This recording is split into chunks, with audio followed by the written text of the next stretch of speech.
Going to get an extra Poundcake sports break this week since he's going to do one live tomorrow downtown. We're going to be set up at Pizza 216, 401 Euclid, for the Guardians home opener, which is tomorrow night. That is a 7:10 start.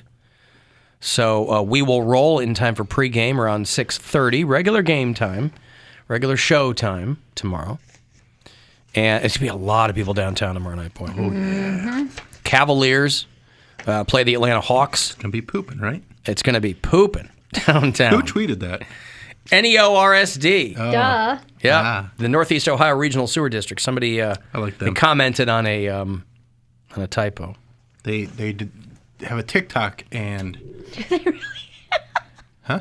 They do? Yeah, That's and so funny. their and social they talk media about stuff. manager does very good work. Very good.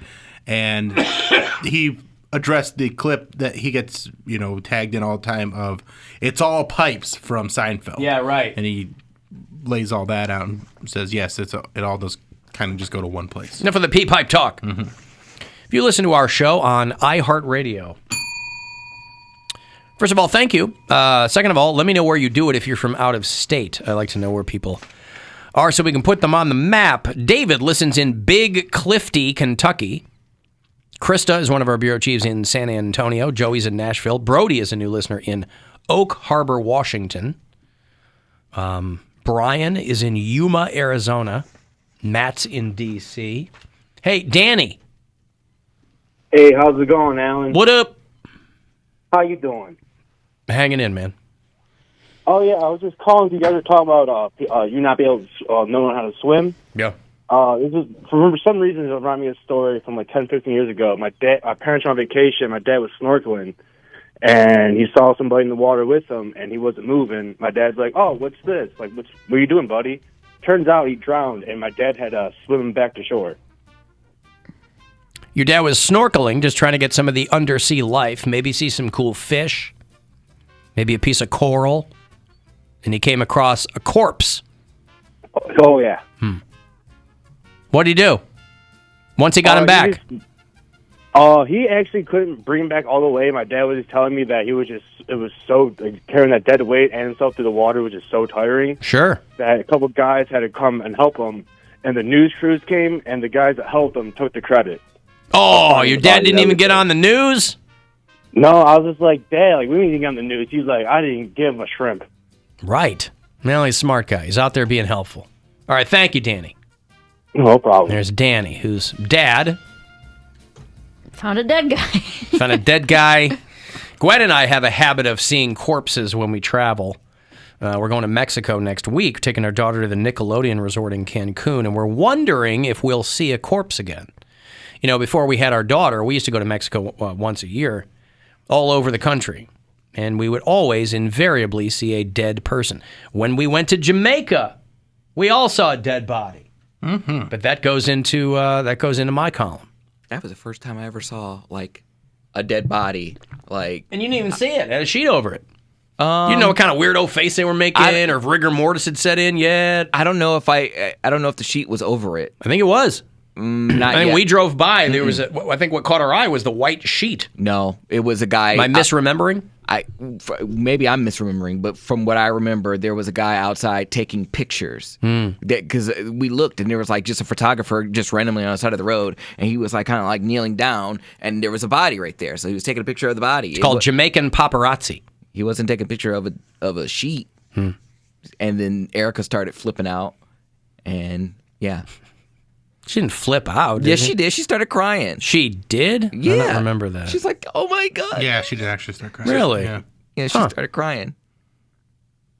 She's like, whoa, we just saw a dead body. I'm like, man, if you're going to the happiest place on earth, man. We're about to go down a waterfall. You better shut up. Jamaica's the happiest place on earth, according to Poundcake. We went up a waterfall. Yeah, climbed a waterfall. Climbed a waterfall, and then, there's dolphins across from us, and went down on a roller coaster through the woods.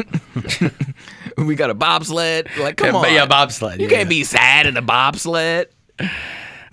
If I never do anything else in life, like, I think you could be sad anywhere. You can't be sad. You can't be sad in a bobsled? In a bobsled, going down a mountain. But you're sad, and then you're next in line for the bobsled. You're going to be sad on a bobsled. Once you get in, you're like, Oh my God, I'm in a bobsled cruising down a mountain. You don't have a heart. Okay. That thing was a lot faster than I thought it was going to be. really That's what I'm fast, saying. I yeah. got scared going around the corner. I was like, I am going to pop out of this thing. I don't fly trust into these trees. Jamaican safety codes. Like there was monkeys jumping from tree to tree as I was going down. I'm like, all I need is for one to hop in here, and it's a wrap. Al and I drove to Rocky Point from Arizona, and there was a man face down on the side of the road with water bottles all around him. Fed smoker. Huh? That's probably Fed smoker. Fed smoker? Yeah. What is that? He's a guy that's very popular on the internet. He's dead now, but he would go Did he die on around- the side of the road? Yeah. He died on the side of the road? Yeah, because he with basically water lived in his bottles car. all around him? Some this of them, guy saw some of him? them were water bottles. I don't know if this guy saw him, but I'm thinking that's who it reminds me of. He's a guy that would just go to, like, anybody that had a badge on, a security guard, whatever, he'd just walk up to him and be like, hey, buddy, you're a child molester. I'm going to put you in jail. Like he was a meth addict that was just... This was his bit? This was, like, his life's purpose. To do what? To harass people harass people. on video and then post it on YouTube. But he died face down on the side of the road? I don't know if he was face down, but he was definitely, like, there's one last picture of him, and it's a white sheet covering a body, and it's his car, and then there's some water bottles and a piss jug. Wow. Okay. Grand opening. Conald Peterson. Grand We talked opening, about Grand Cliff. Conald Peterson before. Conald? Yeah. I thought that was one of the guys that helped us with the video Well, I department. did a little tribute. I mean, we... Oh, that was a just real guy. happened to- Conald? Conald was a real guy. Oh. Is Dabugakoog McBun They're a real all guy? real people. Oh. I just want to make sure. Some Cleveland news that got national coverage. This guy pulled a kitten out of a drain pipe. This was the feel-good story that a lot of kickers, that a lot of stations were running around the country. My favorite part of this has nothing to do with the kitten. Was it when he got out and he goes, you got to be kidding me. Bill Squire is a professional comedian, Mary. I'll be hilarious Santora. tonight, Hey! tomorrow, Saturday, Sunday. Come see a show. It's a catastrophe. No, my favorite in the clip is the woman. Her voice, I love it. Alan, we have to pause for laughter. I hope we're at the tail end of this. I was gonna say, if we pause for laughter.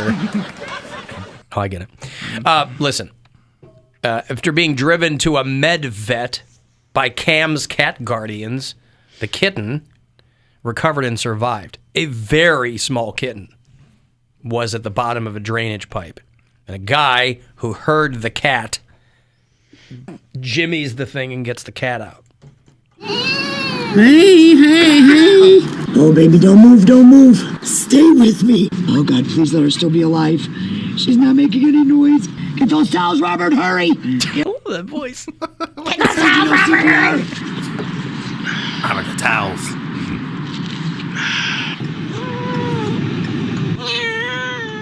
Yes, tell us all about it. Yes, tell us all about it. You need to Careful on the April Fool's jokes. I don't know if that's the same lady. you need to take that audio that yes, tell us all about it for when people call in. Tell us all about it.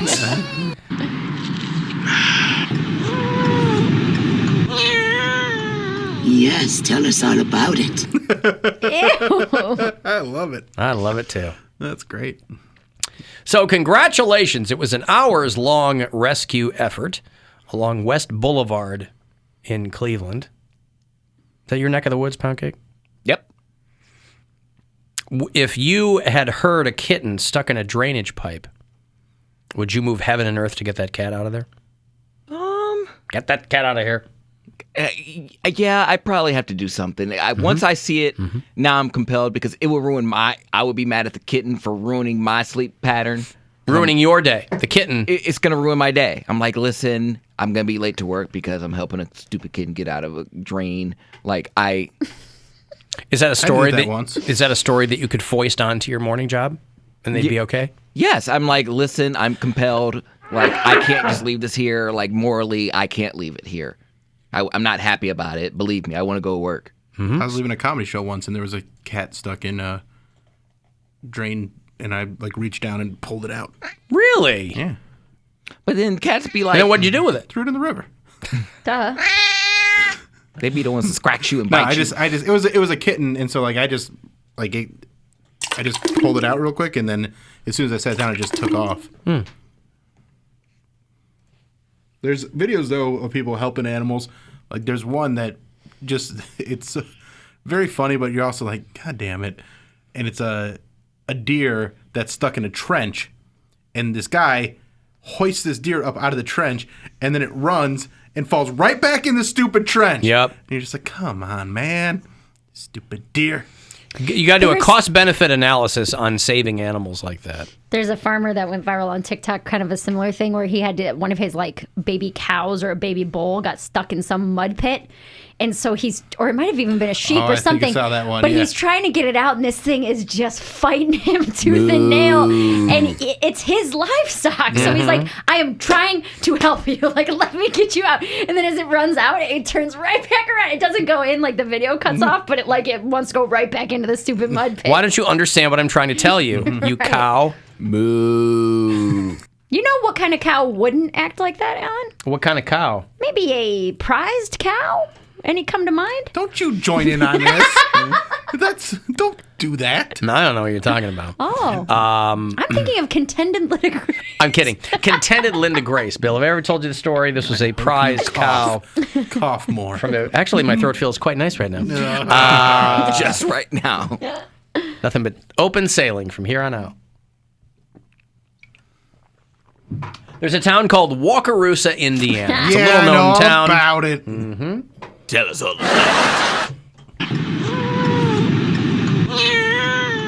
Yes, tell us all about it. It's so creepy. I like that a lot. Tell us all about Tell us all about it. Alan Cox Show After Hours line. If you just want to leave a message, you can. 216-986-8903. Hello, AC. This is Mark from Akron.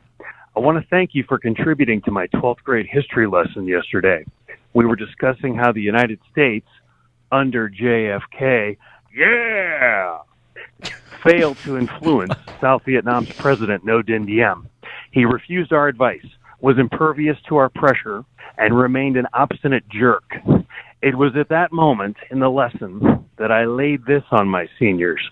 I said, look at this guy. He reminds me of Kid Rock's new song, Ain't Nobody Gonna Tell Me How to Live.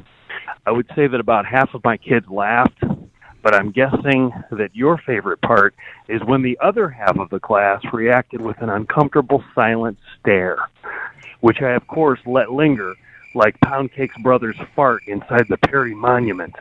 Mission accomplished. Wow, what a call. Does he have his own bell? There was like a little story there. Yeah. Like a beginning, a middle, and an end.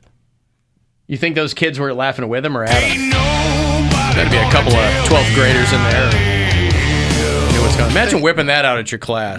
This gives me hope. I'll tell you what, for high schools around the country, at least locally, this gives me hope that there are good, resourceful teachers out there doing the Lord's work. That is a big swing to take in front of high school seniors. Yes, but you got to get their for him. attention. But good for him. Proud of you, man. Guess what, kids? Ain't nobody gonna tell me how to live. Speaking of seniors. Seniors. Speaking of seniors, do you see this kid I think it was a kid in Florida, a kid who got accepted to 27 colleges and got $4 million in scholarships. That means he applied to 27 colleges, too. Probably applied to more than that. I mean, why would you apply to that many schools? You got to have a safety school. Yeah. You have to have 26 safety schools. 26 safety schools. He got into, his name is Jonathan Walker. He's an 18-year-old senior at Rutherford Senior High School in Panama City, Florida. He looks like if Poundcake had braids. But the kid, kid's kind of jacked. He's got glasses on. He got into Harvard, Yale, Penn, 24 other colleges he's going to go through now and figure out where he wants to go. And he's gotten over $4 million in scholarship offers. He spent most of his senior year taking college-level classes. And he created a device that makes it easier for deaf and blind kids to enjoy sports. So, man, I'll tell you what. Some kids are just supernatural in their abilities. You know what I mean? Mm-hmm. You might be smart. You know, we're all, contrary to popular belief, we're all, on this show, extraordinarily stupid people, right? Mm-hmm. Might know a couple of things here and there. But other than that, you pays your money and you takes your chances. This kid, he got the world at his feet. He just has to make sure that between now and freshman year, he doesn't get pulled over for broken taillight. Mary also has the world at her feet. Yes, she does. Mary Santora. SantoraToes@gmail.com. So, is that for real? I just made that. Oh, God. Mary's feet was already taken. Mary's feet was already taken. Yeah, Santora Toes. Have you filed your taxes? Because this is what's going to happen next year. You're going to need your own form for this. Yeah. I have a toe business. Oh, you paint nails? No. Nah. No, I do not. Nope. That's very exciting. It is exciting. Mm-hmm. Santora Toes. Now I'm like, if I could just get 10 people to do this every month. I was like, what's your goal 10 money? a day. 10 a day? That's a lot of money, though. I think that I'm really shooting high there with that price, but we'll see. Anyway. What if you never get another one again? Won't happen. That won't happen. No, the guy responded to the picture. And he's going to be like, a regular customer. Yeah. He was like, that is legitimately perfect. He's like, that's better. He was like, it's better than 90% of the feet that are on the internet. You can make a lot of money doing this. And I'll take him at his word. This is his thing. And I was like, okay. And he's like, I'd love to set up something regular. I was like, all right. First one, home run. You know, well, you know there we they need go. to. The pay gap has been closed. it's no longer a thing. If you've got feet. It occurs to me, because I've said this before, and it's certainly not braggadocio. I have beautiful feet for a man. What if, and my toes right now, courtesy of my kindergartner, are partially painted. Ooh. What if you and I... Team up? No. Figured out who could make more money with toe pictures. Well, people send you it just so you win. They would send it, it'd be like Carrie. Like they'd vote for you as a goof, and then you'd end up actually winning. Oh, I see. That's no, not but fair. they wouldn't know who's... It's anonymous. They send us Santora Toes. Santora Coxy Toes. feet. Yeah. And then they get a picture from one of us. They don't know who it's going to be. I didn't think it through. Yeah. Just thought maybe the solution would present itself. Yeah. Well, and from at least what I've heard from a couple different people who are into the foot thing is that people are more interested in the bottom of your feet than the top. And especially if they're dirty. Yeah. You're going to have dirty feet. Dirty feet. So did you send him, I didn't see the photo, but did you send him a photo of the tops of your feet? No, the soles of my feet. Oh, you sent him the bottom of your feet. That's apparently the moneymaker is the bottom of the feet. It's like laying poolside with my feet up behind me, crossed. Oh, well, there's some ass in there, too. Well, it's a little bit of ass, but I don't think that that's what he's interested in, to be honest with you. Right. That's He not didn't a ask toe. for a picture of that. But that's not a toe picture. It's not a toe picture. It's a foot picture. Yeah, but now you've set the precedent of a foot in bikini picture. Mary's going to keep that same photo and just send it out to a bunch of people. Nothing wrong with that. Right? I'm not saying don't do So that. Send it to the same Yeah, person. right. But yeah. Apparently, that's a money-making photo. He said legit perfect were the two words that he And used. you back took to- that? You just pointed over your shoulder? over or my what'd you- shoulder. Yeah. Mhm. It's just that easy. But again, like Alan said, that might be the only picture I ever see. No, it won't be. It won't. You never know. No, listen, if you did one a week, Yeah. you'd be raking in some dough. Yeah. We'll see. We're over here on Cameo like dopes. Yeah. Hey, Alice. It's Happy birthday. Yeah. You got the Hey. It's all stupid. Happy, Dude, there's nobody saying that there's not a market for men's feet out there. There might be. I'm sure there is. Yeah. And if you, Alan, have beautiful feet, I don't know what to tell you. Well, I mean, I will And be in a also- bikini next week, so maybe I'll take some of my own photos. You guys don't get to be jealous because you're the ones who've been pushing me to do this for like not 3 years. jealous. I'm not jealous. I'm very happy for you. I'm thrilled. Yep. I'm glad you finally did it. Yep. We knew you would. We knew you playing- just Yeah, it's needed funny, a but push. I needed just enough money. Needed just a push. After all the expenses of moving in together and buying a couch-colored couch and all this stuff, I'm like, you know what I could use? This is the house that my dirty pigs built. This little piggy went to bank. Hey, Mike, Hey, you guys, hate the show. what's up? Hey, Mary Santora, Yes, make sure you keep that money in a piggy bank. I will. Thank you. That was a good one. Not a Foot Locker. Okay. Elbow to fist. Mike like that. One for the puns, huh? All right, thank you, Mike. Okay, let me break. I'll have a copy of MLB The Show 22 for you. Get you in the baseball mood for PlayStation, Xbox, and Nintendo consoles. So if you want a copy of that, we'll do that coming back. 35192 to text, AlanCoxShow.com to watch, and listen anywhere on the iHeartRadio app.